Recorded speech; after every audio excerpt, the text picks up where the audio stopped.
పొరబాటున చేజారిన తరుణం తిరిగొస్తుందా? ప్రతి పూటొక పుటలా తన పాఠం వివరిస్తుందా? మన కోసమే తనలో తను రగిలే రవి తపనంతా కనుమూసిన తరువాతనే పెను చీకటి చెబుతుందా? కడతేరని పయనాలెన్ని, పడదోసిన ప్రణయాలెన్ని అని తిరగే ఛాయా చరిత పుటలు, వెను చూడక ఉరికే కథలు, తమ ముందు తరాలకు స్మృతుల చితులు అందించాలా ప్రేమికులు.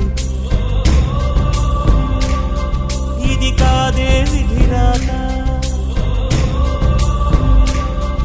అనుకోదేం ఎదురీత.